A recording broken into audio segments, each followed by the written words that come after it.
네, 안녕하십니까. IT 지식방송 토크 IT 제일만큼 지식 PD 고선입니다. 오늘은 고객 서비스 혁신을 위한 SLM 재현이라는 주제로 PTC 코리아의 문종인 전무님 게스트로 모셨습니다. 안녕하세요. 안녕하세요. 네네.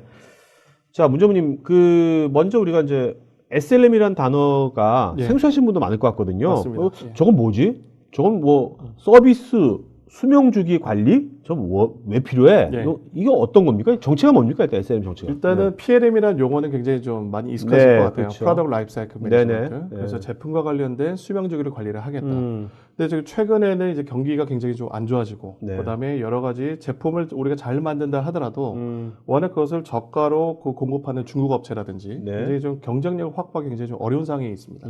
자, 그러면 상대적으로 우리나라 기업들이 좀 강조하고 있는 부분들이 애프터 서비스와 관련해서 중요도라든지 네. 거기에 좀 집중을 하고 있는 부분에 대해서는 글로벌 선도기업하고는 굉장히 좀 약한 부분들을 저희가 좀 발견을 했고요. 네. 그래서 그런 서비스, 애프터 서비스와 관련된 모든 프로세스, 모든 단계, 모든 업무를 체계적으로 관리를 하고 좀 더 효율성을 가져갈 수 있는 그런 시스템을 저희는 이제 PTC 내부적으로 SLM이라고 저희가 좀 네. 명명을 했습니다. 그럼 이런 분야가 네. 지금 이미 그럼 글로벌하게 이런 식의 분야가 기업에 적용되는 사례들이 네. 한 언제부터 생긴 겁니까? 대략 실제로 이런 정말 글로벌 선도기업들 같은 네. 경우에는 이미 10여 년 전서부터 아. 이런 SLM 시스템을 예를 들어서 저희 회사의 시스템뿐만이 아니라 자체적으로도 프로세스를 개선한다든지 네네. 굉장히 많은 좀 노력들을 기울였죠. 네. 예를 들어서 대표적인 두 가지 케이스를 좀 말씀드리면 글로벌의 이제 그 넘버원 이제 건설 장비를 제조하고 공급하는 이제 캐터필라라는 미국 회사가 네네. 있습니다. 연매출이 한 40조 정도 되는 유명한 회사인데요. 회사죠. 네.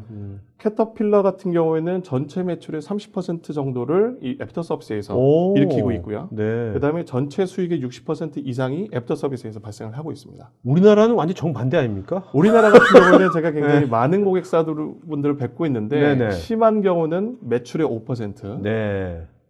그런데 이제 매출의 5% 경우에도 수익을 여쭤보니까 그 부분은 측정하고 관리하지 않고 있다라고 말씀하시더라고요. 그러니까 아예 기대를 안 하는구나, 수익이. 맞습니다. 여기 비용만 쓰는 센터 이렇게. 맞습니다. 이런 식으로? 고객이 요청이 오니까 우리 회사의 제품에 대한 장애를 처리하기 위한 네네. 일종의 코스트 센터로만 이제 포커스를 하고 있다는 거죠. 사실 국내 기업 중에서 매출이 5%라도 서비스가 예. 그거 굉장한 거 아닙니까? 큰 거죠, 그거요. 좀 약간 좀 극단적인 케이스가 될 수는 있는데요. 네. 그보다는 좀 매출이 높은 기업들도 분명히 있습니다만 네. 상대적으로 매출의 수익성이라든지 정말 이 애프터 서비스를 통해서 우리 회사의 브랜드를 각인시키고 네네. 새로운 비즈니스를 일으킬 수 있느냐 그런 부분에서는 좀 제약점이 있는 게 사실이죠. 그리고 요즘 같은 경우는 또 이제 21세기 디지털 시대에 들면서 네. 제품을 팔더라도 이게 서비스 시대로 변하고 있지 않습니까? 맞습니다. 그렇다면 이제 애프터 서비스뿐만 아니라 예. 어떤 새로운 서비스를 제품 팔더라도 새로운 서비스를 뭔가 새롭게 또 뭔가 판매하는 그런 모델도 이제 많이 나올 것 같아요. 맞습니다. 실제로 이렇게 서비스와 관련된 비즈니스 모델을 혁신을 하게 되면 그로부터 파생할 수 있는 새로운 이제 비즈니스 사업 기회들이 굉장히 좀 여러 건이 발생하는 걸 저희가 좀 보게 됐고요. 네네. 대표적인 게 예전에는 이제 정수기를 대부분 이제 비싼 돈을 주고 한 번에 샀죠. 네. 근데 최근에는 아마 거의 모든 고객분들이 네. 정수기를 렌털로 사용하실 겁니다. 그렇죠. 그러니까 3개월마다 코디아점에 오셔가지고 필터 교체해드리고 3년 동안 그러면 제조업체 관점에서는 고객하고의 릴레이션십 관계를 계속해서 좋게 가져갈 수 있고 주기적으로 방문하면서 예를 들어서 정수기를 만들다가 안마기를 만들었다 아니면 뭐 또 다른 제품을 만들었다라고 하면 그것을 또 연관해서 셀링을 할 수 있는 크로스 셀링 내지는 업셀링의 비즈니스 찬스도 이제 얻을 수 있는 거죠. 어떻게 보면 그냥 다수 공급 업체에서 그것이 하나의 그 가정에 대한 공급 플랫폼이 될 수 있는 거죠. 맞습니다. 그죠? 이 예, 서비스를 맞습니다. 기반으로 해가지고. 그것이 네. 어떤 목적이냐면 이 그 미국의 트레인이라는 이제 공조 장치, 네. 산업용 공조 설비를 제조하고 있는 기업에서는 자신들의 제품을 예를 들어서 일부 업체를 판매를 하게 되면 애프터 서비스에서 발생할 수 있는 비즈니스 기회는 8불 곱하기 8배의 사업 기회가 있다고 좀 보고 있습니다. 네. 그 우리나라 기업들도 최근에 이제 여러 가지가 좀 어렵지 않습니까? 네네. 이런 그 좀 혁신을 통해서 그런 또 새로운 사업 기회들, 경쟁사 대비 차별화 포인트를 가져갈 수 있는 부분들 그런 부분에 좀 기여를 네. 좀 드렸으면 합니다. 사업을 하면서 보면 이제 어떤 위기일 때는 어떤 기존 것을 좀 개선해봤자 얼마나 개선되겠습니까? 그렇죠. 뭔가 지금처럼 이렇게 뭔가 발상의 전환이 굉장히 중요한 것 같아요. 맞습니다. 그죠? 예. 그래서 보면 여기 보면 고객 서비스 3대 가치라고 했는데 맞습니다. 결국 이제 앞으로 서비스에서는 이런 가치를 우리가 추구해야 된다는 얘기 아닙니까? 맞습니다. 네, 단순하게 땜빵식의 어떤 서비스만 좀 잘해자 그런 것이 아니라. 그렇죠. 네. 자, 그러면 여기 또 이런 것들이 우리 가치지만 우리나라 현재 시점에서 보면 이런 것들이 이슈이기도 한 거죠? 맞습니다. 지금요. 가장 기본적으로 애프터 서비스, 그러니까 후속 지원을 통해서 우리가 얻고자 하는 사업의 밸류는 기본적으로 고객의 만족도를 높여야 되는 가장 네네. 기본적인 사항이 될 것 같습니다. 근데 예를 들어서 고객의 만족도를 아무리 높인다 하더라도 거기 수반되는 비용이라든지 네. 우리 회사의 매출하고는 직접적인 연관이 없다라고 하면 네. 사실 의미가 없겠죠.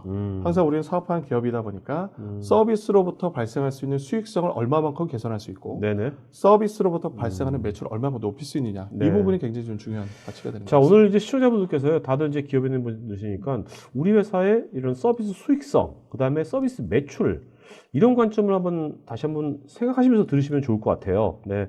자, 그럼 이제 서비스 사업 모델이 이렇게 진화하고 있는 거네요. 그죠? 맞습니다. 네, 왼쪽에서부터. 그렇죠. 가장 기본적으로는 거의 모든 제조업 기업들은 우리 회사의 제품을 잘 만들어서 그것을 이제 좋은 가격으로 판매하는 게 가장 네네네. 기본적인 비즈니스 모델입니다. 그 다음에 그것이 이제 판매되고 나면 문제가 발생했거나 교체를 해야 되는 품목이 발생을 네. 하겠죠. 그로 인해서 이제 서비스용 정비 부품을 판매하는 비즈니스가 태동이 되고요. 세 번째로는 대부분의 이제 큰 이제 그 벤에 네. 화물차에 관련된 부품, 정비 매뉴얼을 싣고 콜센터로부터 연락이 와서 현장으로 가야 되는 정비사가 운전을 해가지고 직접 고객을 방문해서 서비스를 제공을 하죠. 네네. 여기까지는 거의 그렇죠. 전 세계 모든 기업들이 다 하고 있는 여기까지 그렇죠. 그런 영역인 것 맞아요. 같습니다. 가장 굉장히 이제 일반적인 사항들이고요. 근데 이제 글로벌 선도 기업들, 앞서가는 기업들은 이 4단계하고 5단계가 네. 굉장히 좀 차별화 포인트가 될 것 같습니다. 이 네 번째로 제가 이제 제시하고 있는 서비스 수준 계약, 네. 서비스 레벨 어그리먼트의 경우에는 예를 들어서 이런 케이스죠. 우리 회사의 제품, 우리 회사에서 냉장고를 제조를 해서 판매를 하고 있는데 냉장고의 가용도, 업타임을 1년 안에 99%를 보장을 하겠다. 네. 아니면 우리 회사가 건설 장비를 제조를 해서 공급을 하고 있는 글로벌 시장으로 그것의 가동률 99%를 보장을 하겠다. 자, 이 99%를 보장한다는 얘기는요. 그 제품의 상태를 정확히 알아야 됩니다. 알아야 되고 문제가 봤을 때 적절한 스킬을 가지고 있는 기술력을 가지고 있는 정비사가 방문하거나 네. 아니면 원격으로 조치를 취하거나 만약에 부품을 교체를 해야 된다고 하게 되면 부품이 고객과 가장 가까운 곳에 가까운 곳에 있는 창고에 보관이 되어 있어야 되고 네네. 그것이 정확하게 딜리버리가 돼야 됩니다. 이런 부분이 반영이 될 때 저희가 보장이라는 그 네. 용어를 쓸 수가 있는 거고요. 그렇죠. 보장과 보증은 다릅니다. 보증은 예를 들어서 저기 자동차 보증 같은 경우에는 운행을 하다가 고장이 나면 AS 센터에 입고를 시키죠. 네. 그러면 뭐 보증 기간 3년 내에 있으면 고장이 난 부품 무상으로 교체를 해줍니다. 하지만 그것이 운행하지 못하는 불편, 운행하지 못하는 시간에 대해서 보상책은 사실 없죠. 네. 근데 서비스 수준 계약을 통해서 우리가 90%의 가동률을 보장한다는 얘기는 그에 따른 반대급부도 저희가 모든 리스크를 제조사 쪽에서 가져간다는 겁니다. 네네. 그리고 이것보다 더 고도화된 것이 이제 성과 기반의 서비스 모델입니다. 네. 이것이 이제 제가 말씀드렸던 아까 이 정수기 사업 모델처럼 고객은 사실 우리 회사의 제품이 필요하기는 하지만 제품 그 자체가 고객한테 주는 밸류는 없어요. 네. 그 제품을 이용을 해서 고객의 사업에 플러스가 될 수 있게끔 고객이 예를 들어서 건설업을 한다고 하면 이 건설 장비가 잘 운영이 돼서 빨리 자기네의 본업인 건설을 빠른 시간 내에 사고 없이 지장 없이 잘 완료하는 게 가장 중요한 사업 목표가 될 것 같습니다. 네네. 그런 관점으로 성과 기반이라고 하는 것은 고객이 뭐 한 번에 그냥 돈을 내고 제품을 구매해서 쓰는 것에 그치지 않고 제품의 운용과 업타임이나 장애와 관련된 모든 것들을 제조업체가 모든 것을 보장하는 더 네네. 아까 SLA 그 서비스 수준 계약보다 더 고도화된 개념이 되는 거죠. 그러니까 이 성과라는 것이 고객의 성과인 거죠, 그죠? 맞습니다. 네, 예, 고객의 관점에서 이런 가격 정책이라는 거 다 정해지는 거네요. 맞습니다. 그래서 이 성과 기반 서비스 모델의 이제 세 가지 대표적인 한번 글로벌 사례를 말씀드리면 네. 첫 번째로는 이제 롤스로이스 제트엔진 항공기의 이제 제트엔진을 개발하고 공급하는 회사입니다. 여기 같은 경우에는 이 업체 같은 경우는 과거에 이제 제트엔진을 단품으로 판매를 했죠. 네. 한 대당 뭐 100억, 200억 이렇게 판매를 했습니다. 근데 지금은요, 단품 판매보다는 이 자사의 항공기 엔진이 탑재가 돼서 항공기에 탑재가 돼서 운영이 되는 사용되는 마력, 날아다니는 시간에 따라서 과금을 합니다. 그러면 처음에 100억을 내지 않고? 예, 맞습니다. 자, 이렇게 되려면 이런 비즈니스 모델이 가능하려면 기본적으로는 롤스로이스에서는 자사의 엔진이 항공기에 부착이 돼서 항공기의 활주로에 대기하고 있든 아니면 날아다니던 모든 상태를 실시간으로 다 측정이 파악할 수가 있어야 되는 거죠. 자, 그 목적으로 롤스로이스나 그 한국의 그 GE 에이비에이션 같은 제트 엔진 제조사들은 네. 한국의 엔진에 센서만 300개를 부착을 하죠. 그래서 이것이 예를 들어서 우리나라 대한항공 항공기 A380 항공기에 탑재가 돼서 인천공에서 출발해서 프랑크푸르트로 날아간다라고 하면 그 실시간 데이터를 다 중간에 다 받습니다. 네. 예를 들어서 러시아 상공을 지나갈 때 제트 엔진 중에 구성 부품 중에 핵심적인 요소, 예를 들어서 팬 블레이드에 뭔가 좀 장애가 있다, 이상 뭐 징후가 발견됐다라고 하게 되면 그 정보를 파악을 해서 필요한 정비 조치, 작업 내역, 네. 교차가 필요하다고 하면 정비 부품, 그리고 또 그 작업에 관한 정비사 일정까지 딱 스케줄링을 해서 프랑크푸르트 공항에 항공기가 착륙하기 전에 딱 대기를 시킨다는 겁니다. 네. 자, 이런 식으로 이제 성과 기반. 왜냐하면 롤스로이스에서 이 엔진이 탑재가 돼서 운용되지 않으면 자기들은 돈을 못 벌거든요. 네네. 그렇기 때문에 모든 스테이터스를 상태를 다 파악을 해야 되고 이것이 잘 운용될 수 있도록 모든 것들이 다 세팅이 돼야 됩니다. 그래서 네.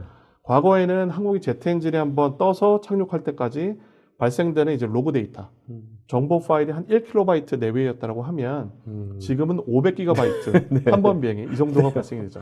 야, 그러니까 이게 롤스로이스처럼 이렇게 성과 기반으로 서비스 이게 판매하는 회사하고 예. 그냥 예전처럼 그냥 하나에 100억으로 원타임을 100억 하는 회사하고 예. 경쟁이 안 될 것 같은데요? 맞습니다. 그렇게 원타임으로 한 번에 제품을 누가 판매하고 하는 사겠어요? 거는 누가 그렇게 사겠어요? 자, 모든 이 제품의 운영과 관련된 그 리스크는 고객이 떠내야 되는 겁니다. 네네. 근데 반면에 이 모델은 철저하게 제조사인 롤스로이스에서 보장을 해주는 거죠. 네네. 예. 자, 그리고 유사한 사례가 이제 그 GE가 이제 의료기기로 굉장히 또 유명합니다. GE의 이제 MRI 장비는 보통 대당 30억에서 40억 정도 하죠. 네. 이 제품도 과거 이제 제트 엔진처럼 그냥 단품으로 판매를 했습니다. 근데 지금은 촬영한 이미지 한 건당 얼마. 이런 식으로 이제 그 네. 과금을 한다는 거죠. 그러니까 우리 회사에서 프린터 요새 안 사잖아요. 맞습니다. 네, 칼라 예. 프린터 한 장도 얼마 이렇게 내잖아요. 맞습니다. 오. 그런 비즈니스 모델을 이제 야, 확대해 30억짜리 시켜나가는 기계도 거죠. 그렇게 하는구나. 자, 근데 이렇게 왜 하냐면요. 네. 정수기 모델도 예전에 단품으로 팔 때는 한 50만 원 정도였다고 하면 이것을 3년에 약정을 맺고 계속해서 렌탈로 가져가게 되면 수익이 발생하는 전체 매출이 최소 150만 원에서 200만 원 가까이 됩니다. 네네. 그다음 매출도 최소 2배에서 3배 정도 가져가고 아. 고객 그 무엇보다 중요한 것은 고객하고의 굉장히 관계. 좋은 관계를 가져갈 수 있다. 향후에 우리 비즈니스를 확대할 수 있는 발판이 될 수 있다는 거죠. 그러면서 또 다른 사업이 이제 확대를 시켜 나갈 수 있는 네네네. 발판이 될 수 있는. 그리고 또 이렇게 지나 롤스로이스처럼 이것도 고객의 데이터를 예. 생생한 현장의 데이터를 지속적으로 받는 거잖아요. 맞습니다. 그죠? 예, 예. 그런 것이 굉장히 또 이제 제품 개발이라든지 그렇죠. 뭔가 어떤 경쟁사 차별화일 때 예. 굉장히 이제 큰 포인트가 될 것 같아요. 맞습니다. 이것이 바로 고객의 실제로 우리 제품이 판매가 돼서 운용되는 데이터를 과거에는 얻을 방법이 기술적인 네. 방법이 좀 부족했죠. 근데 이것이 이제 IoT, 네. 사물 인터넷이 도입되면서 이런 데이터를 저희가 좀 상대적으로 쉽게 가져올 수 있는 정말 부분이 있습니다. 제조업체에서의 어떤 우리가 빅데이터라 하면 뭐 소셜, 페이스북 그런 것이 아니라 예, 예. 이런 물론 기계에서 나오는 로고 데이터였지만 이렇게 고객한테 판매된 제품에서 나오는 데이터 맞습니다. 그것이 제조업체에서 큰 정말 중요한 빅데이터가 될 수 있겠네요. 그렇죠. 앞으로. 맞습니다. 예, 그래서 이런 성과 기반 서비스 모델의 장점 때문에 IDC에서 이제 2015년을 예측한 걸로 보면 네네. 2018년 이제 한 네네. 1년, 2년 정도 남았죠. 네. 2년 내에는 글로벌 100대 제조업체의 한 40%, 그 다음에 글로벌 100대 프로세스 제조기업, 예를 들어서 네네. 화학이라든지 정유업체, 이런 기업의 20%가 롤스로이스나 GM이나 렉스마크처럼 프로덕트에서 서비스 형태로 제품을 제공하는 이런 플랫폼을 제공할 것이다. 진짜 이럴 것 같은데요. 그렇습니다. 지금 그 국내에서도 굉장히 이런 부분에 대해서 혁신하고 관심이 그렇다면 좀 이제 높아지고 우리 있죠. 이런 큰 제조업체들이 이렇게 간다면 네. 또 작은 중소기업이나 전문기업들은 요런 비즈니스 모델에 관련된 컴포넌트들을 예. 지금도 준비하면 맞습니다. 굉장히 좋은 사업 기회가 될 것 같아요. 맞습니다. 예. 자, 그럼 이제 그 글로벌 동향 한번 보도록 할까요? 예, 서비스 그렇죠. 관점에서 예. 어떻게 가고 있는지 지금. 네. 맞습니다. 첫 번째로는 이제 고객 서비스 사업이 우리나라 기업들은 아직까지는 대부분 이제 고객 서비스 센터, 애프터 서비스 센터를 이제 포스트 센터로 많이 좀 비용만을 사용하는 그런 센터로 보고 있는데 글로벌 기업들은 대부분의 그 업종에서 거의 모든 업종에서 이것을 어떻게 하면 수익을 창출할 수 있는 프로핏 센터로 운영할 것이냐 이런 네. 부분이 점점 더 이제 포커스를 좀 하고 있는 그런 상황을 저희가 발견할 수가 있었습니다. 네. 그리고 두 번째로는요, 지금 앞부분에서 보여드렸던 롤스로이스나 GE 사례처럼 점점점 단품 판매가 아니라 성과 기반 계약으로 가고자 하는 고객의 선호도가 더 높아지고 있다는 거죠. 여기 보니까 이게 비중이 높은 게요. 성과 기반 비중이 높게 예, 좀 장비 자체가 맞습니다. 좀 헤비하고 좀 비싼 거. 맞습니다. 그럴수록 이게 굉장히 유용할 것 같아요. 그렇죠. 맞습니다. 그러니까 헤비하고 비싸거나 사람의 목숨하고 직결되어 그러니까요. 있거나 굉장히 시스템을 운영을 하는데 복잡도가 미션 크리티컬한 높다든지. 거고. 맞습니다. 예. 자, 오늘 여러분들, 오늘 이제 내용이 되게 좋지 않습니까? 벌써 저는 딱 몇 분 토크 나오면 딱 나와요. 벌써 게스트의 내용이 나오거든요. 되게 좋은 분 나오신 것 같아가지고 여러분들 오늘 이제 들으시면서 IT 부서에 있는 분도 있을 텐데 이 나중에 토크 IT 이거 다시 보기가 나옵니다. 이제 한 일주일 내에 나오니까 그거를 회사마다 서비스 사업본부이 있을 거 아닙니까? 그분들한테 나중에 그 다시 보기 링크 같은 거 보내주시면 그분도 굉장히 좋아하실 것 같아요. 이런 얘기 어디서 쉽게 들을 수가 짱 않거든요. 좋은 관점인 것 같아요. 네, 고맙습니다.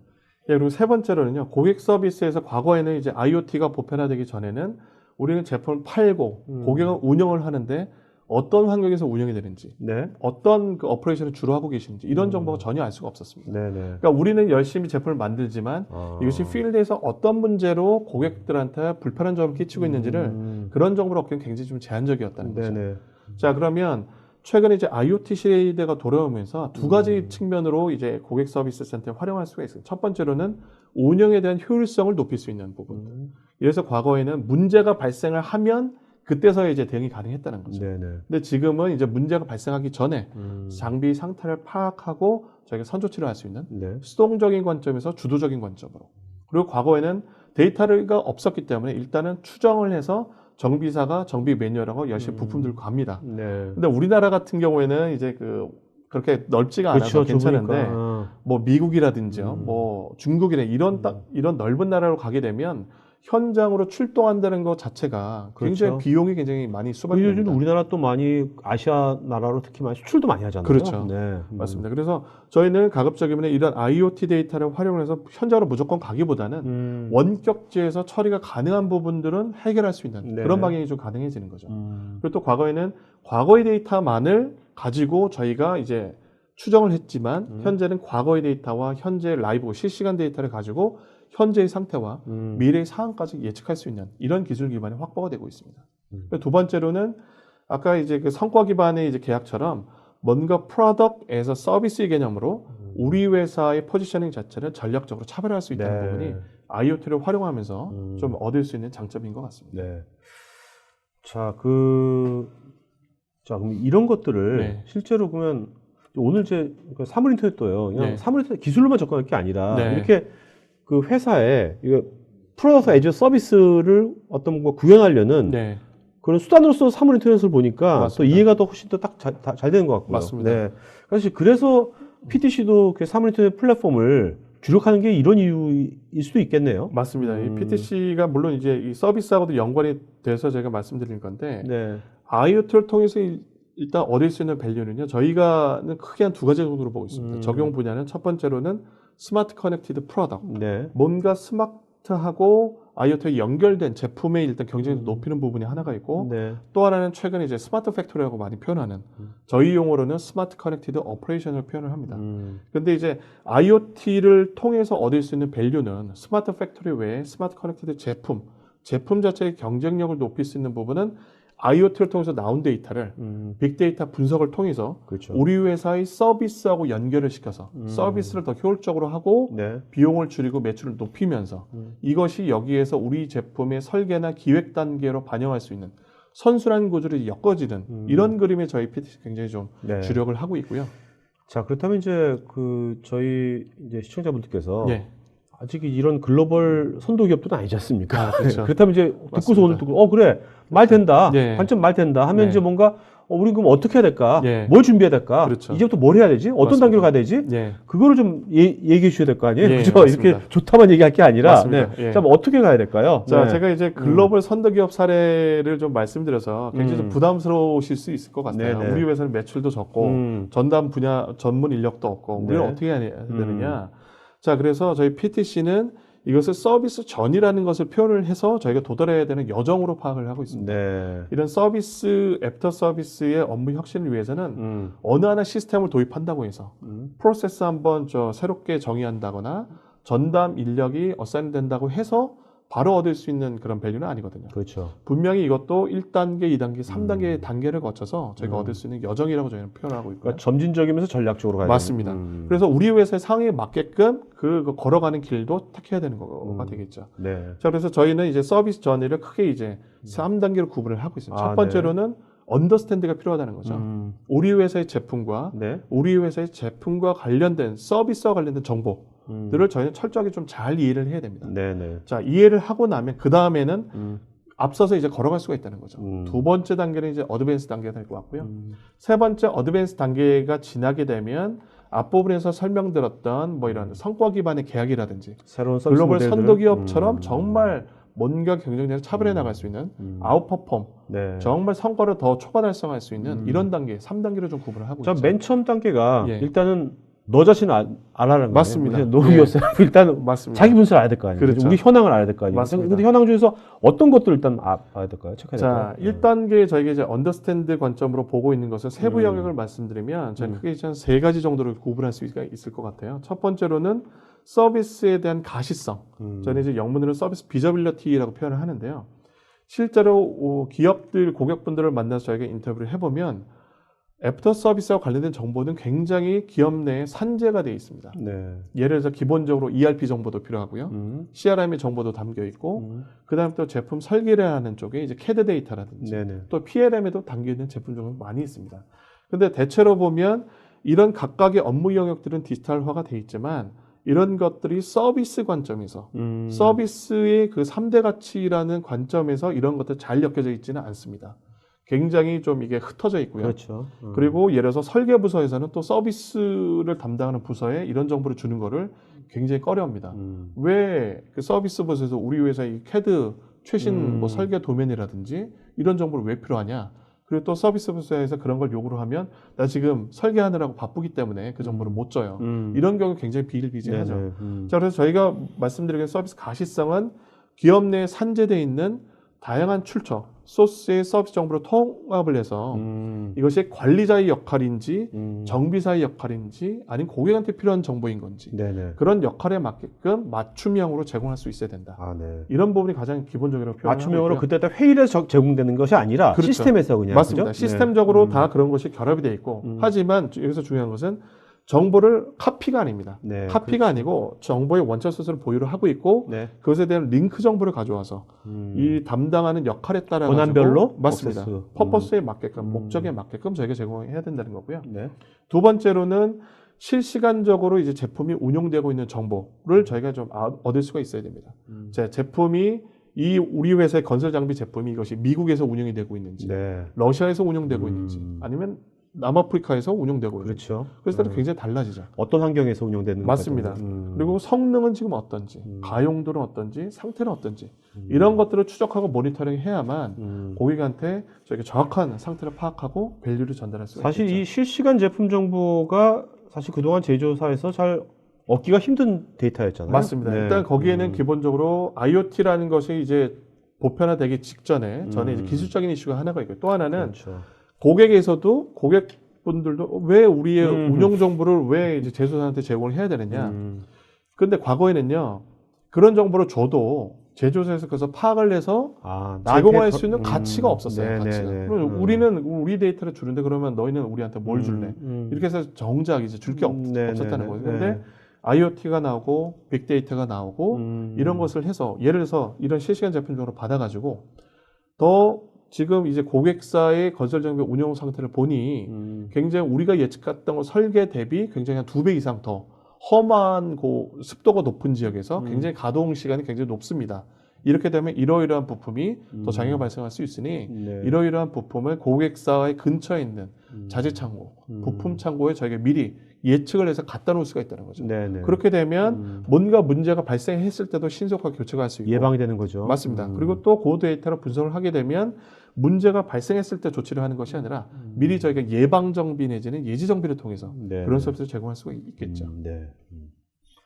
자, 디지털 서비스 컨텐츠 이거는 어떤 자, 세 번째로는요. 네네. 이것이 이제 고객이 실제로 우리 회사의 제품을 운영을 하다가 부품, 정비용 부품을 직접 발주하는 경우가 종종 발생을 합니다. 네. 아니면 예를 들어서 직접 고객사가 할 수도 있고 아니면 딜러사 쪽에서 발주를 내는 경우도 있는데 대부분 이제 부품과 같은 관련된 이제 카탈로그가 우리나라 기업들 같은 경우 굉장히 좀 취약한 것이 좀 사실이에요. 네. 근데 이제 이 부분을 위해서 글로벌 선도격도 굉장히 많은 투자를 합니다. 그래서 정비 매뉴얼을 만들 때부터 그것과 관련된 봄 정보라든지요. 네. 아니면 부품의 3D 형상, 2D 형상 이런 것들까지 웹의 형태로 아니면 모바일의 형태로 쉽게 고객이나 정비사도 파악을 하고 주문을 쉽게 낼 수 있는 네. 그런 인터페이스를 제공한다는 거죠. 나중에 이것이 AR로도 접목될 수 있겠네요. 그렇습니다. 예. 자, 근데 이거 보니까 1단계라는데 네. 일단 우리나라 기업들은 1단계부터 해야 될 것 같은데요. 근데 이런 1단계도 부분을 이거 저희가 터프한데 1단계도. 저희가 이런 부분을 소개드리면 네. 우리 회사는 다 하고 있어요. 하고 있다라고 말씀하시는데 네. 저희가 깊숙이 현황 진단을 그렇죠. 해보면 네. 거기에는 이제 굉장히 좀 그럼요. 빈구멍들이 좀 많이 있습니다. 예. 자, 그다음에 이제 1단계 되면 그다음 나가야 될 게 2단계. 그렇죠. 네. 자, 이 두 번째 단계는 이제 전진을 해야 되는 어드밴스 단계인데요. 여기 이제 세부 영역은 저희가 크게 이제 네 가지로 구분했습니다. 첫 번째로는 정비 역량 자체를 최적화해야 되겠다. 자, 이 의미는요.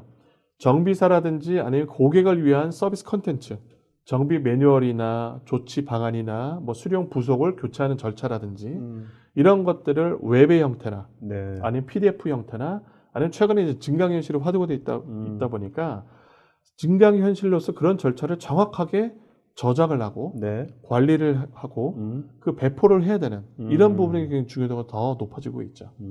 그다음에 두 번째로는 정비사의 업무 계획 자체를 기존에는 대부분 제가 최근에 모 대기업을 만나서 인터뷰를 해보니 대부분 이제 팀장님께서 담당하고 있는 팀원들, 현장 출동하는 팀원들의 아웃룩 스케줄을 쭉 보고 그걸 보고 이제 대충 이제 수작업을 이렇게 배치를 하시더라고요. 아, 네. 전문성도 시스템을 구분되어 있지 않고 대략 이 업종 이런 그 문제라고 한 이분이 한 20년 정도 근무를 했으니까 그냥 감으로 그냥 어사인을 한다는 거죠.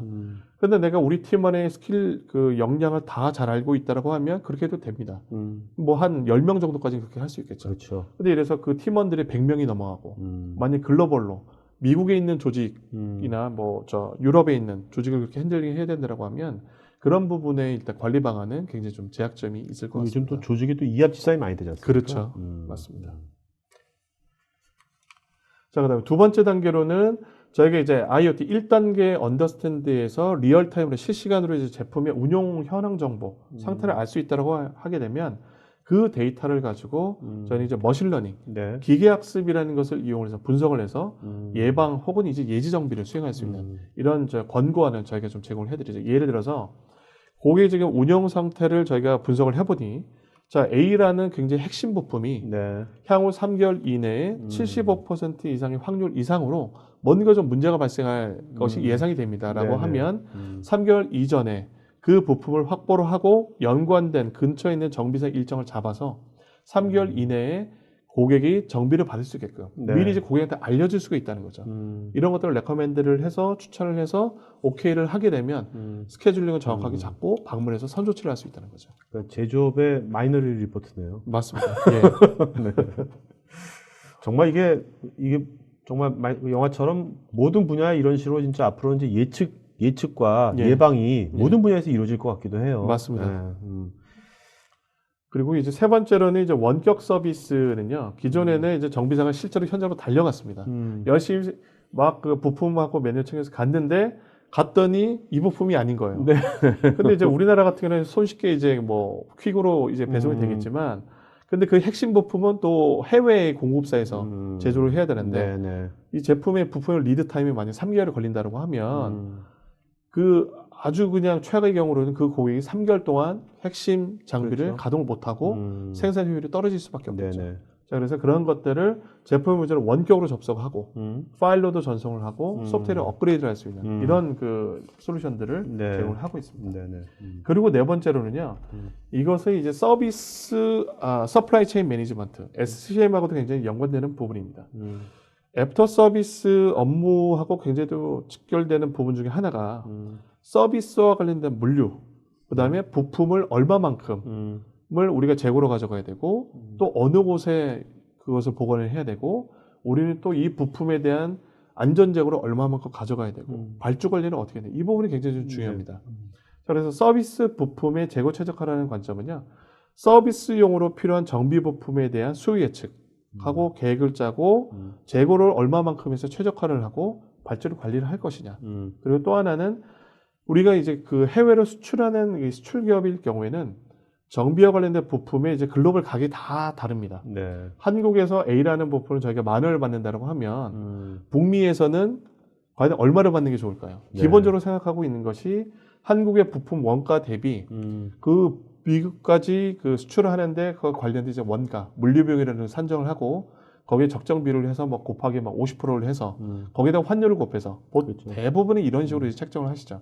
근데 이제 글로벌하게 이제 정비 부품을 공급하는 경우에는 이제 미국 한 곳이 아니라 동남아의 부품을 어떻게 가져가야 되고 중동은 어떻게 가져가야 되고 우리 회사의 제품을 한국에서 10,000원인데 중동에서 이것을 30,000원을 팔았을 때 우리 회사의 매출은 어떻게 될 것인지 그리고 중동 시장의 비품 그러니까 정품이 아니라 중국 업체가 이제 그 나름 네. 만든 네. 정품이 아닌 부품을 예를 들어서 10,000원에 판매하고 있는데 우리 부품은 정품을 50,000원에 팔고 있어요. 네. 근데 그렇게 되면은 비품이 적정한 성능을 제공해 준다고 하면 정품을 구매할 고객은 그렇게 많지는 않을 것 같습니다. 자, 그러면 이것을 얼마만큼의 금액으로 가져가야 어떤 로직으로 가능을 해야 관리를 해야 우리 회사의 마켓쉐어도 높이면서 정품의 매출 비중도 높이고 자, 정품을 써야만 우리 회사의 제품이 잘 운영이 되겠죠. 네네. 그런 관점에 이제 관리할 수 있는 영역들. 아, 네. 이런 부분들도 저는 굉장히 중요한 어떻게 보면 영역들이라고 서비스 사업의 판단하고 수익성을 제고시키는 그렇죠, 거네요. 맞습니다. 예. 자, 실제 이제 사례들 한번 보도록 하죠. 예, 네. 맞습니다. 네. 자, 그래서 이런 그 서비스 전이와 PTC가 제공하고 있는 이제 SLM 솔루션들을 활용한 이제 대표적인 케이스들을 좀 말씀을 드리겠는데요. 네네. 메리안이라는 업체는 이제 그 의료 장비 업체입니다. 네. 글로벌 연매출이 한 3.5조 정도 되는 회사고요. 이 회사 같은 경우에는 과거에는 이제 원격 모니터링을 수행하지 않고 문제가 발생하면 일단 정비사가 달려갔습니다. 아, 네. 자, 그러다 보니까 여러 가지 이제 비용 부분이 발생을 해서 원격 모니터링을 사용을 해서 거기서 현장 방문을 42%를 절감을 시켰다고 합니다. 네. 미국 같은 경우는 방문 1회당 대략 한 비용만 200만 원이 들어간다고 해요. 기본적으로. 비행기 타고 막 가니까. 그렇습니다. 워낙 시간도 많이 걸리고. 예. 자, 그다음에 두 번째 사례는 디볼드라는 ATM, 예, 현금 인출기의 글로벌 넘버원 되는 이제 회사고요. 연매출은 3조 정도 됩니다. 네. 이 회사도 정비 관련된 요청의 17%를 원격으로 이제 해결을 했고요. 그러면서 ATM의 장애 시간을 15% 줄였습니다. 네. 자, 15% 줄인다는 얘기는 줄인 시간만큼의 ATM으로 인한 은행의 이제 매출을 높였다는 얘기죠. 저희는 철저하게 돈, 매출적인 측면에서 봐야 될 것 같습니다. 진짜 이런 SLM 같은 경우는 이게 개수화되기가 좀 쉬워가지고 맞습니다. ROI 측정이 수월할 것 같아요. 그렇죠. 다른 어떤 IT 솔루션보다는. 예, 제가 뒷부분에 이제 원격 그 조치를 했을 때 ROI를 한번 산정을 해서 네, 보여드리도록 네. 하겠습니다. 알겠습니다. 그 다음에 이제 엠브라이어라는 회사는 이제 브라질의 항공기 제작 회사입니다. 연매출이 한 7조 정도 되는 회사고요. 네. 이 회사는 이제 그 서비스 부품에 대한 재고 최적화 솔루션을 도입을 하셨는데 민수용 항공기의 이제 정비 부품의 재고를 12.5%는 줄였고요. 네. 재고의 회전율을 35%나 더 증가시켰습니다. 그러니까 부품의 이제 그 판매로 인한 수익을 더 그만큼 높일 수가 있었고요.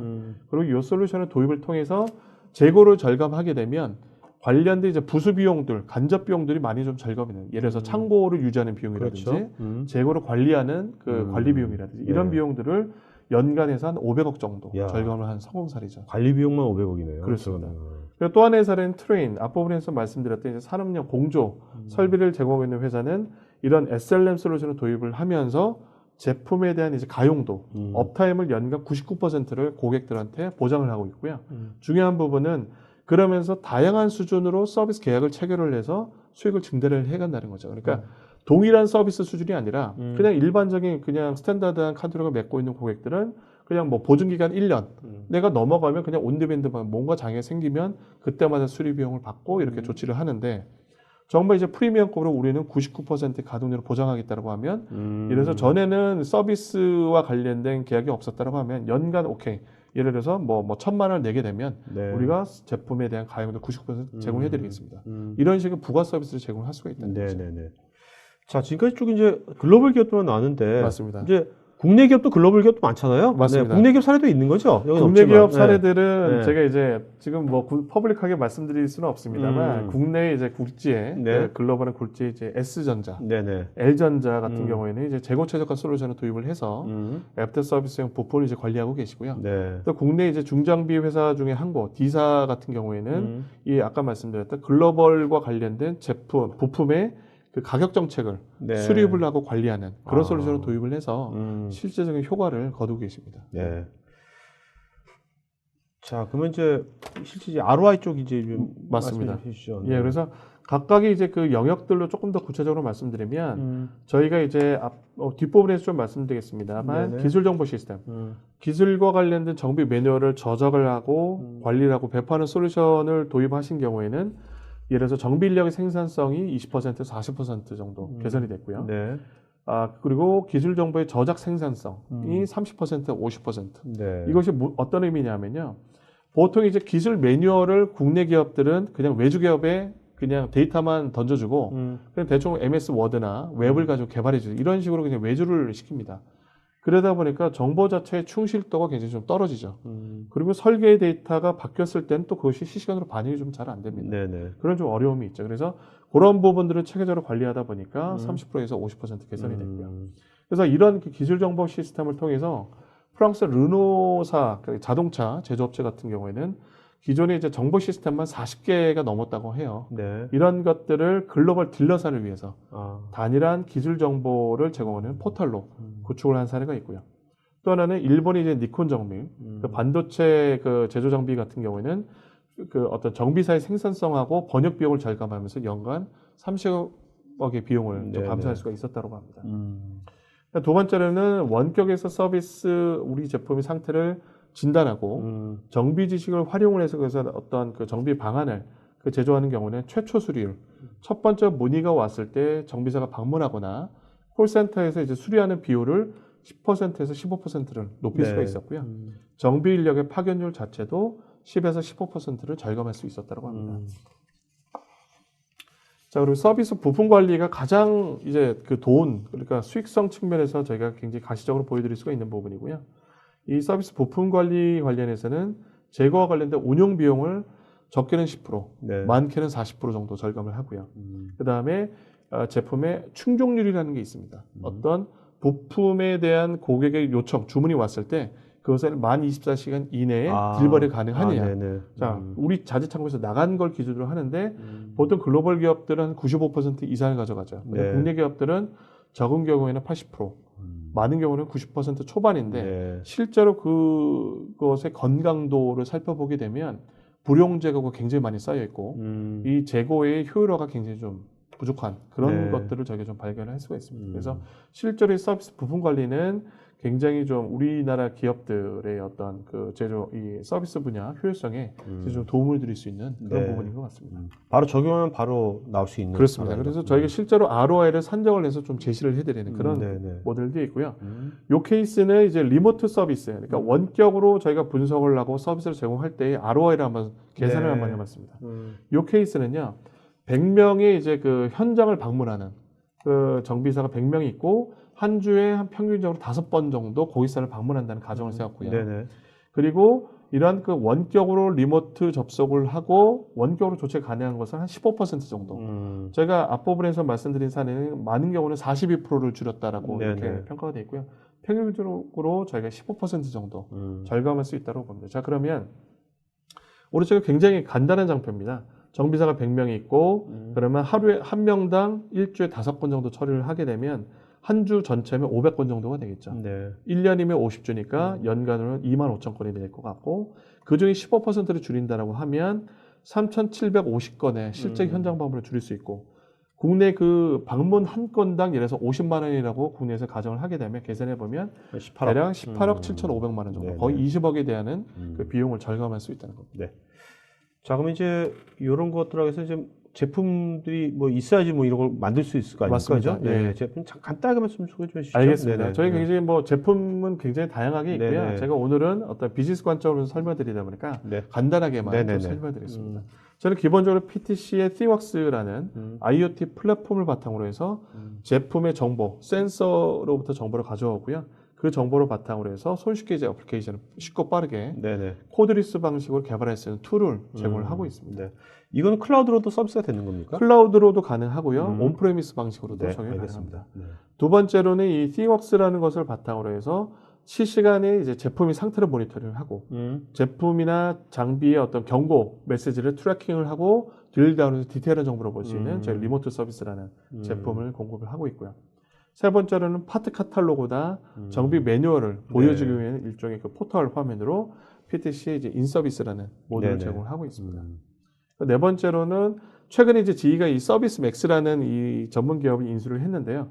PTC와 서비스 맥스가 이제 파트너십 관계에 있습니다. 그래서 이 제품일 경우에는 어떤 제품의 이상이 감지가 되면 시스템에서 자동으로 서비스 요청을 생성합니다. 네. 그래서 이러이러한 로고 데이터를 바탕으로 해서 센서의 실시간 정보도 제공을 하고 그러면 정비 지식을 조회를 해서 필요한 조치를 이제 고객한테 권고를 할 수도 있고요. 정비사 쪽으로 작업을 배정할 수도 있는 그런 부분이라고 보시면 될 것 같습니다. 네 번째가 이제 아까 그 기술 매뉴얼을 저작을 하고 관리하고 배포하는 솔루션이 되겠죠. 이 부분은 전체 영역에 대한 이제 구성도가 될 것 같고요. 이 부분은 서비스 파츠 매니지먼트 SPM은 정비 부품에 대한 수요 예측을 하고 재고 최적화를 하는 그런 솔루션이라고 보면 될 것 같습니다. 그리고 저희는 이제 커넥티드 SPM이라고 해서 자, 이 우리의 제품이 어떤 환경에서 운영이 되고 있는가, 가동 시간이 얼마나 되는가 이거에 따라 가지고 부품에 대한 수요 자체가 달라지기 마련입니다. 그래서 그 정보를 가지고 와서 앞부분에서 말씀드린 정비 부품의 수요 예측 부분에 반영을 해서 좀 더 정교하고 정확하게 각 고객사별로 맞춤형의 그 재고 관리를 할 수 있는 그런 솔루션이 되겠죠. 자, 그리고 서비스 파츠 프라이싱은 글로벌한 관점으로 부품의 가격을 관리를 하는 그런 툴이라고 보시면 될 것 같습니다. 아까 D중공업이 중동에서 D사입니다. D사. 예. 네. 맞습니다. 근데 이런 것들을요, 예. 이런 모듈들을 다 구매해야 되는 건 아니죠, 한 번에? 네? 자, 이게 그래서 저희가 이제 서비스 전이라는 것을 좀 말씀드렸죠. 이런 것들을 뭔가 진단하고 컨설팅 하시면서 뭔가 협의하시면서 단계적으로 하면 되는 거죠. 그리고 그 단계를 저희가 이제 직접 뵙고 안내를 드릴 수도 있고 또 하나의 방법은 저희가 시스템적으로 좀 제안 드릴 수 있는 부분도 있어서 그 부분을 좀 소개해 드리겠습니다. 워크샵 같은 것도 하시나 보죠? 맞습니다. 자, 그래서 이것이 우리 기업에 우리 회사에 과연 다 필요한 것이냐? 다 필요하실 수도 있고요. 아니면 뭐 한두 개 정도는 필요하실 수도 있습니다. 그렇죠. 자, 그러면 그런 것들은 우리는 어떻게 파악할 수 있겠느냐? 저희는 이제 크게 이제 두 가지 접근법을 좀 제안해드리고 싶은데, 첫 번째로는 온라인으로 서비스 성과를 평가할 수 있는 사이트가 있습니다. 저희 PTC.com 사이트에 보시게 되면 서비스 어세스먼트라는 이제 사이트가 있는데요. 요 그 링크를 클릭하시게 되면 이제 질문을 이제 그 입력하게끔 이런 식으로 구성이 되죠. 단점이 영문이네. 단점이 영문이네. 네네. 죄송합니다. 네네. 이건 아주 AI가 좀 해줘야겠다. 예, 저희가 뭐 번역을 해서 한국 사이트를 한번 만들어 보도록 하겠습니다. 그래서 그 질문에 답변을 하시게 되면 제가 앞부분에서 말씀드렸던 3단계 서비스 전이 언더스탠드, 어드밴스, 아웃퍼폼의 요 단계를 어떠한 순서를 거쳐서 하는 것이 좋은지 기본적인 고객사 맞춤형의 보고서를 저희가 제공해 드리고요. 두 번째로는 한국은 아무래도 뭐니 해도 고객분들이 직접 뵙고 제가 이제 고 대표님하고 지금 계속 이제 커뮤니케이션 하는 것처럼 주거니 받거니가 돼야 더 저희가 현황을 잘 파악할 수가 있습니다. 그래서 저희는 원데이 하루에 이제 그 서비스 디스커버리 워크숍을 저희가 무료로 진단 그 작업을 좀 저희가 진행을 하고 있습니다. 그래서 그걸 저희가 실제로 뵙고 사전 질의서와 인터뷰를 거쳐서 그 우리 고객사, 우리 기업들의 이제 서비스 업무와 관련된 현황을 진단을 하고요. 관련된 업종의 글로벌 선도 기업은 어떻게 움직이고 있고 세 번째는 그러면 IoT를 활용해서 커넥티드 서비스라는 관점의 모델은 어떻게 적용할 수 있는지 그리고 마지막으로는 그러면 각 고객사별로 서비스 업무 혁신을 위해서 투비 개선을 어떻게 가져가야 되고 그것을 위한 아까 3단계 언더스탠드, 어드밴스, 아웃퍼포먼스 서비스 전이를 구체적으로 좀 더 제안을 저희가 드릴 수가 있는 이런 프로세스를 진행을 하고 있습니다. 이 워크숍은 이제 문점이도 가시기도 하겠네요. 그럼요. 제가 직접 방문해 드려야죠. 자, 여러분 오늘 그 설문조사예요. 요 서비스 디스커버리 워크숍 요거 무료 요거 좀 신청하는 항목이 있으니까요. 문점우님 오늘 보시고 해서 저 사람 괜찮은 것 같은데 한번 좀 들어볼까? 좀 자세히 얘기 좀 해볼까? 하는 분은 그거 체크해 주시면 되겠습니다. 네. 자, 그럼 이제 그 아마 질의 접수 갔다 왔죠? 그러시죠. 네네. 자, 그 전무님 그 답변하시면서 좋은 질문하신 분 두 분을 이름을 좀 기억해 주세요. 알겠죠? 알겠습니다. 그래서 나중에 발표하시기 바랍니다. 이름 적어주시든지 뭐. 자, 여러분 지금 그 질문에 대한 또 답변을요, 또 그 PTC의 또 기술이사님께서 또 해주셨거든요. 또 안 된 질문만 저희가 답변하도록 하겠습니다. 네. 김혜연님, SLM으로 가장 혜택을 많이 볼 수 있는 제조업은 어디일까요? 중소기업에서도 제조업에서 기계, 자재, 부품 여러 종류가 있을 것 같은데, 특히 소규모 제조업이나 식품에서는 해당이 안 되는 종목, 식품 산업 쪽은 어떤지. 자, 식품 산업은 조금 이제 좀 독특하죠. 네네. 독특하고 저희가 오늘 제안드린 그 SLM 솔루션이나 서비스 전에는 철저하게 이제 제조업이라고 좀 보시면 될 것 같습니다. 네네. 일반 그 단품, 예를 들어서 자동차라든지 냉장고라든지 아니면 이제 뭐 어떤 각종 설비, 네. 정유소라든지 뭐 저 화학 그 정제를 하는 이런 업 쪽이 좀 적합할 것 같고요. 만약 식품 기업이라고 하게 되면 네. 식품을 제조하는 설비들이 있지 않습니까? 네네. 설비에 관련된 모니터링, 설비와 관련된 업무 효율성 제고, 그다음에 설비가 고장이 나게 되면 예를 들어서 식품 생산하지 못한다라고 하게 되면 네. 그만큼 우리 회사의 매출이라든지 여러 가지 좀 마이너스 효과가 있겠죠. 그래서 설비 관리 측면에서 어떤 그 효율도를 좀 높일 수 있을 것 같습니다. 네. 자, 장주님, 지금은 인식이 다르지만 예전에는 서비스 사업부가 큰 힘을 쓰지 못했습니다. 지금도 큰 힘을 쓰지 못한 데가 꽤 있죠. 맞습니다. 네. 유지보수 차원에서 서비스 부서를 운영했는데 이런 기업에서 어떻게 하면 이런 인식을 바꿀 수 있을까요? 네. 실패 및 성공 사례에서 예를 들어 줄 수 있을까요? 자, 이 부분이 우리나라의 굴지의 기업에서도 사실 굉장히 저희가 쉽게 많이 좀 발견하고 있는 부분입니다. 여전히 코스트 센터라는 인식이 굉장히 강하세요. 그리고 윗분들, 저희가 소위 편하게 말하면 탑이라는 분들, 사장님이 사실상 이 서비스 혁신에 대해서 마인드를 갖고 있지 않으시면 사실상 현업에서 추진은 굉장히 좀 쉽지는 않습니다. 그러니까 아까 그 워크숍 할 때 저는 이제 뭐 완전 CEO가 아니더라도 임원들이 그 워크숍에 한두 시간이라도 들어보면 오늘 우리 한 얘기 같은 것들 그렇죠. 왜냐면 이게 돈이 된다 하면 돈이 되는 거 싫어할 임원은 없거든요. 맞습니다. 그렇지 않습니까? 그렇죠. 네. 그래서 임원분들은 철저하게 돈을 가지고 얘기를 하시는 분들이 그 관점으로 저희가 좀 표현을 해야 되고 그렇죠. 저도 고객분들과 미팅을 할 때 항상 이제 상무님 이상 임원분들을 대상으로 저희가 좀 많은 협의를 합니다. 자, 유준호님, 국내 적용 사례에서 성공한 서비스 수명 주기가 해외에서도 바로 적용할 수 있을까요?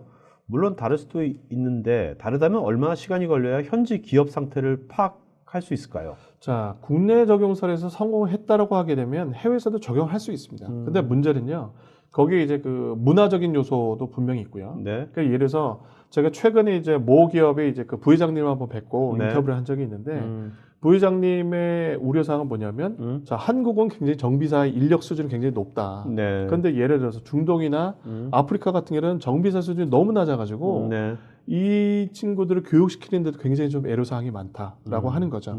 자, 그러면 그런 해외에서 필요한 그런 특성들을 반영을 해서 서비스 수명 주기를 일부 강화해야 될 필요는 있습니다. 예를 들어서 그동안에는 뭐 중동이나 아프리카 지역에 문서로 출력된 뭐 정비 매뉴얼이나 외부로 그냥 전달해가지고는 이해하기가 좀 쉽지가 않죠.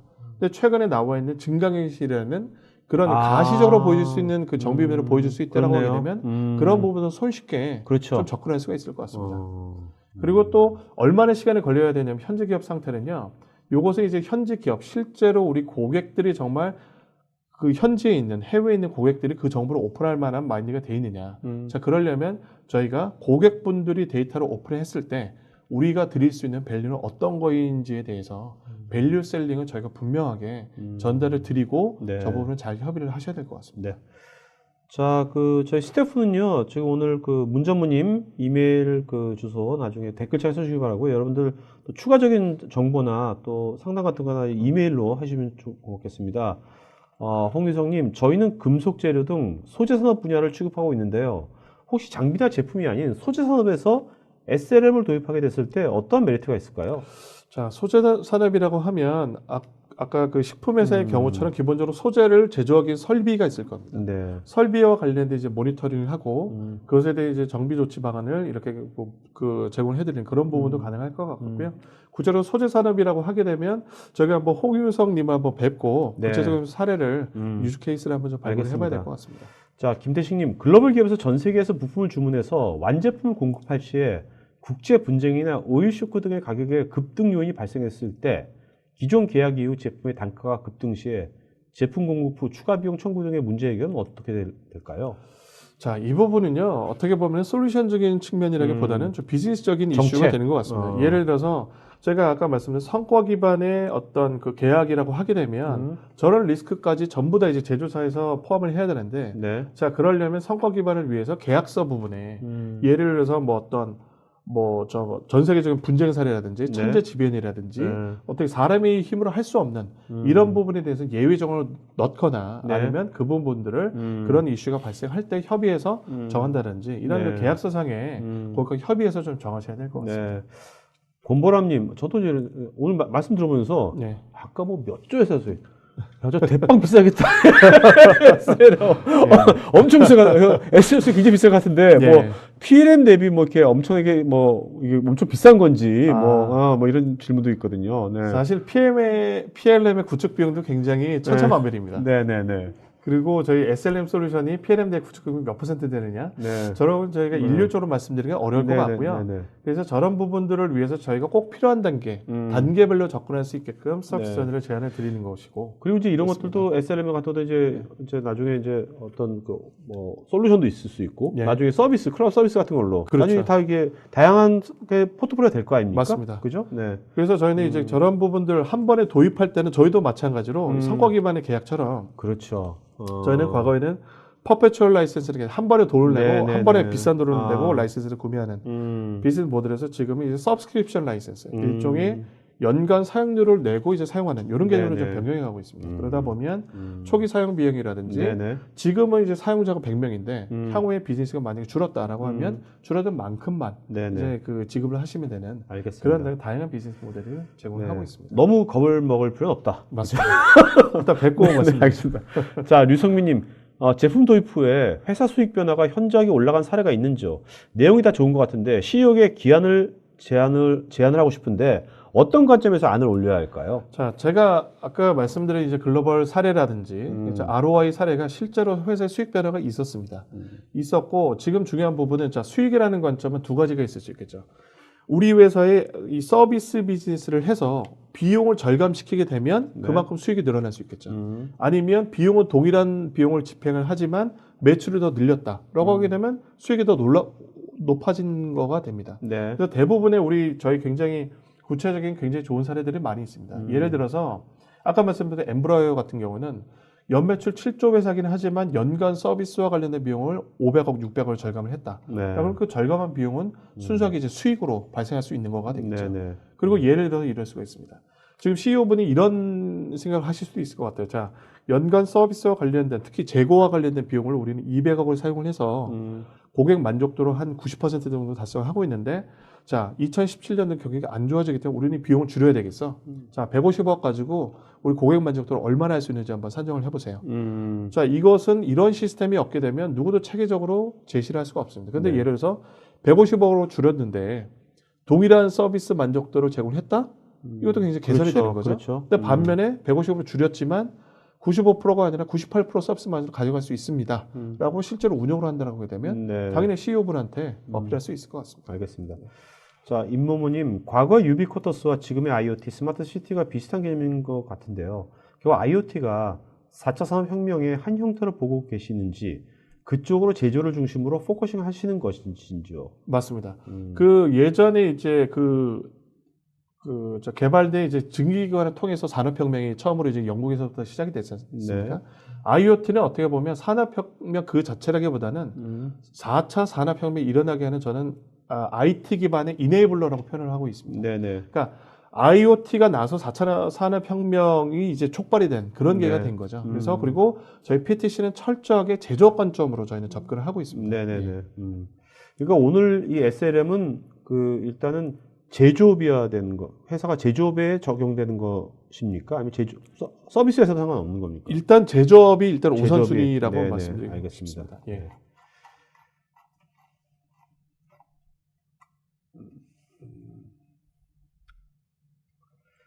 자,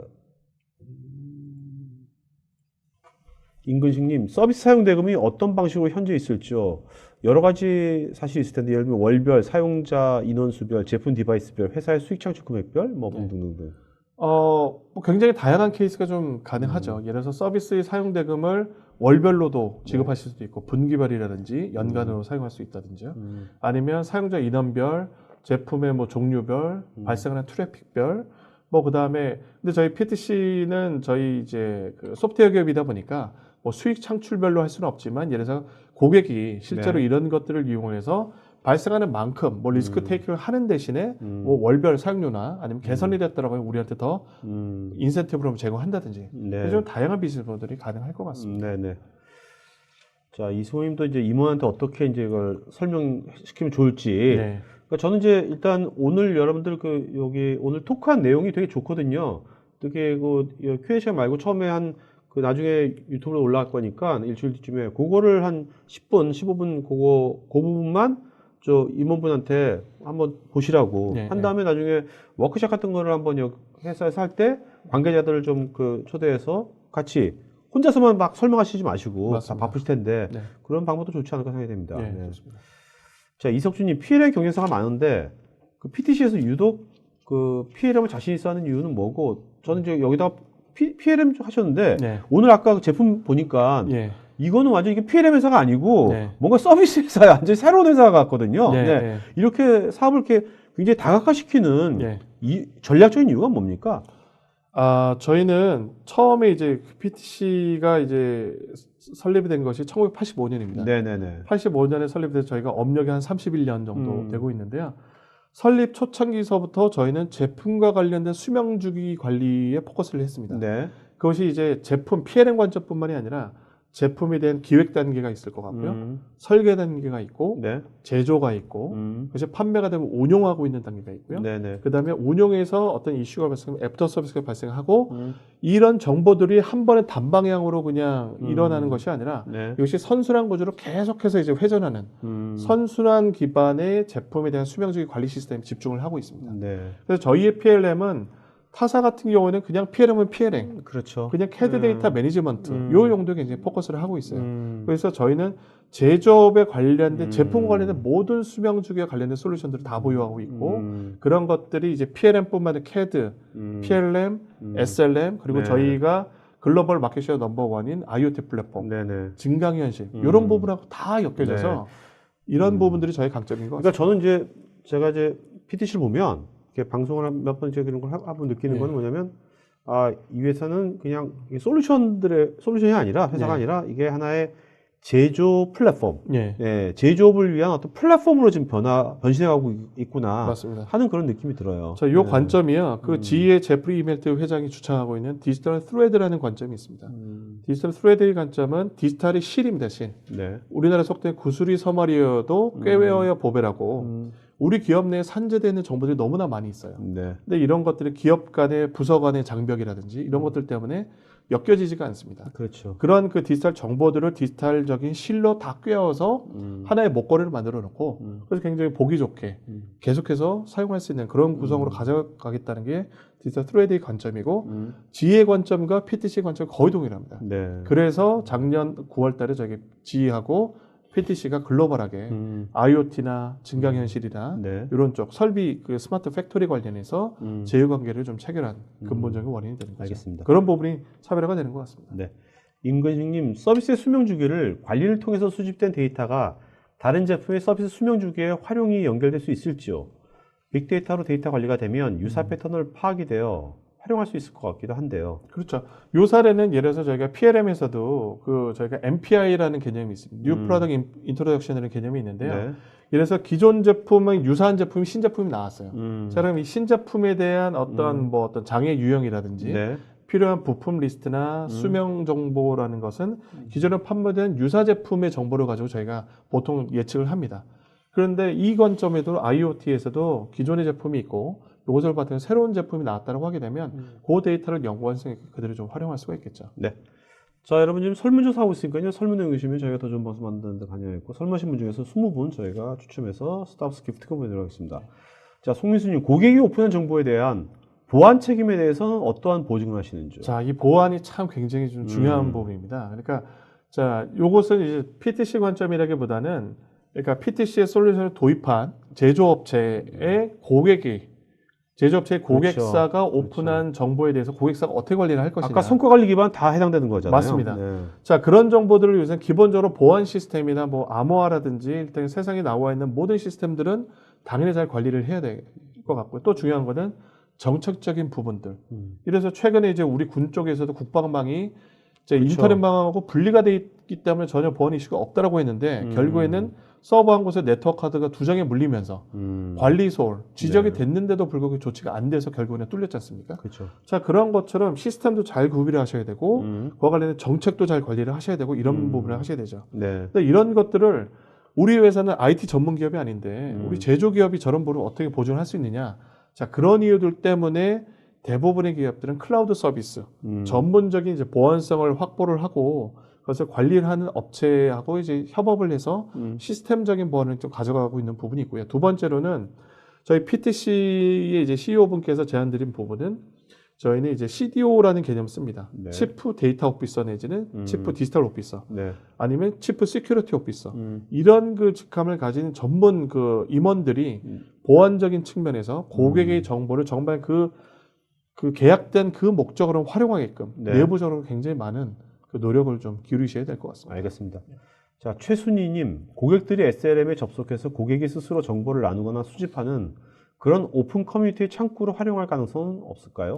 사용할 가능성이 있습니다. 예를 들어서 부품에 대한 그 발주를 할 수 있고 확인할 수 있는 그런 제품 파트 카탈로그라든지 아니면 정비 매뉴얼 시스템 같은 거를 제공하고 거기서 고객분들이 우리 회사의 그 제품을 사용하다 보니 이러이러한 문제점이 있더라. 그리고 실제로 보니 정비 매뉴얼 이런 부분이 안 맞아요. 이런 것들을 소통을 하고 아니면 그런 것들을 서로 간에 고객사 간에 어떤 문제를 공유할 수 있는. 네. 참고로 PTC 같은 경우에도 PTC 커뮤니티라는 것들을 통해서 PTC의 고객사들이 기술적인 정보라든지 사용성이 어려운 부분들을 서로 네. 주고받을 수 있는 그런 그 창구를 제공하고 있습니다.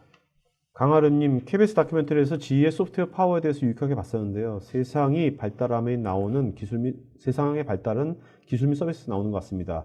한국 기업이 도입하기 위해서는 문화가 중요할 것 같은데 문화 혁신을 위한 교육 프로그램이나 단계적인 도입 프로세스 안이 있다면 알려주세요. 예를 들어 전 직장에서 서비스 퍼포먼스 측정 기준으로 유일하게 전화콜의 양으로만 측정했던 그렇죠. 나쁜 기억이 있습니다. 그렇죠. 국내 S, L전자, D그룹에서 도입한 것이 자체적으로 도입 문의가 온 것인지 해외 경쟁업체가 SLM을 사용할 게 있기 때문에 도입한 것이 궁금합니다. 자, 순서적으로 좀 말씀드리겠습니다. 일단 저희가 문화 혁신을 위한 교육 프로그램이라기보다는요. 아까 말씀드렸다시피 이 SLM이나 서비스 영역에 관련해서는 이 CEO나 핵심 그 임원분들의 그 생각과 인식이 저는 굉장히 좀 중요합니다. 그래서 그런 부분들 때문에 서비스 디스커버리 워크숍이나 저희가 실제로 고객 협의를 할 때 그때 이제 임원분이나 C-레벨 분들의 그런 미팅이 굉장히 좀 중요할 것 같고요. 단기적인 도입 프로세스안을 위해서 저희가 제시가 드린 것이 서비스 전이, 네네. 언더스탠드, 어드밴스, 아웃퍼폼 3단계로 구분이 되어 있습니다. 그리고 예를 들어서 전화 콜의 양만으로 측정했다라고 하면 그래서 정말 필요 없는 그 성과 지표를 가지고 관리를 하셨다는 거예요. 네네.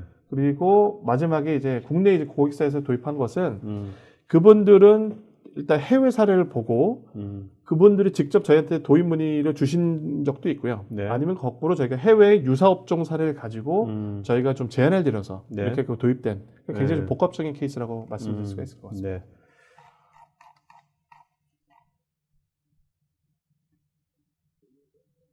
자, 임근식님 디지털 스레드들을 말씀하셨는데 하나로 의미 있게 묶어서 보기 좋게 먹거리를 만들려면 수집되는 데이터를 의미 있게 분석해야 할 텐데요. 그럼 이 분야에 딥러닝 같은 기술도 필요하게 된다는 것인지요. 맞습니다.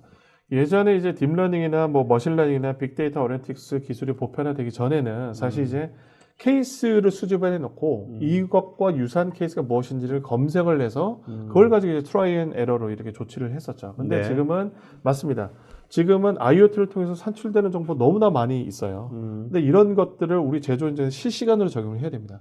그러다 보면 이 굉장히 방대한 데이터를 필터링하는 우리의 제조 현장에 필요한 데이터를 실시간으로 줄이는 필터링 작업이 필요한데 그 작업을 위해서 필요한 것이 빅데이터 네. 내지는 뭐 머신러닝 이런 기술도 반드시 필요할 것 알겠습니다. 같습니다. 네. 자, 여러분들 지금 여러분들 그 질문에 여기 뭐 PTC 코리아의 또 전문가신 지수민님, 강수철님께서 답글을 달아주신 분들 계시니까요. 여러분들 본인 질문에 답글 달렸는지 체크하시기 바랍니다.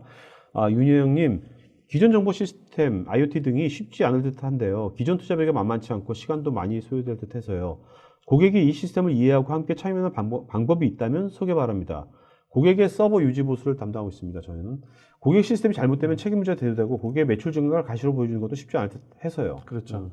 자, 그래서 IoT 관점이라고 하게 되면 최근에 이제 국내 대기업하고 저희가 굉장히 큰 계약을 했었습니다만 그 기업도 자체적으로 IoT 플랫폼 이런 걸 개발하고 계셨어요. 네. 근데 자체적으로 개발을 하다 보니 시간도 너무 오래 걸리고 현업보수에서는 빨리 비즈니스를 하고 싶은데 이것이 너무 더뎌서 결국은 자체적으로 진행하는 부분들을 드랍을 하고 포기를 네. 하고 저희 솔루션을 도입을 하셨거든요.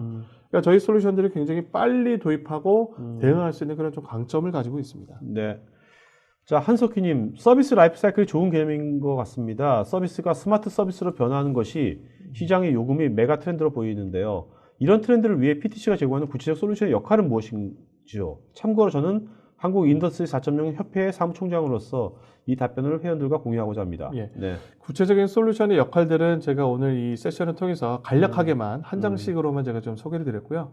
각각의 솔루션만 가지고도 제가 아마 별도로 네. 1시간 이상씩 한번 나중에 세션을 좀 가져야 될것 한석희 총장님께서는요, 이 협회 모임 있을 때 네. 한번 전문인 초대해가지고, 네. 그죠? 한번 하는 것도 좋을 것 같아요. 알겠습니다. 네네. 제가 한번 좀 방문 드려서 한번 네네네. 좀 설명을 좀 드리도록 하겠습니다.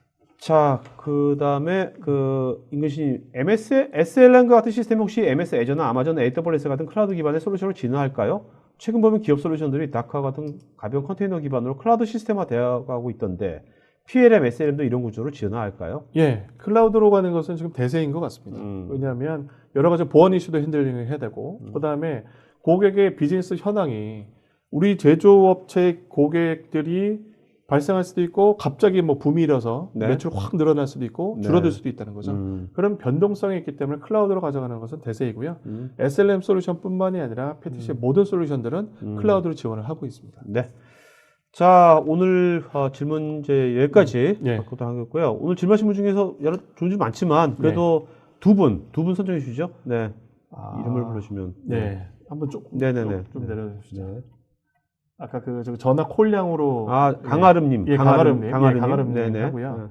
그 다음에 네. CEO 분들한테 어떻게 이것을 어필해야 될지 그 질문을 주셨던 분이 계셨던 것 같습니다. 임원분들한테 있었는데, 어떻게 어필해야 될지. 그렇죠. 유성민.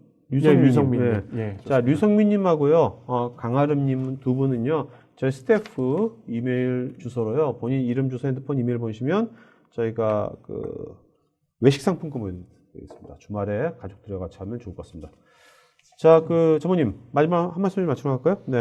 예, 일단 바쁜 연말에도 이 굉장히 SM이라는 주제가 그렇게 쉽지는 않습니다. 근데 귀하게 좀 시간 내서 참석해서 정말 감사드리고요. 연말 마무리 잘 하시고 새해 복 많이 받으십시오. 네네.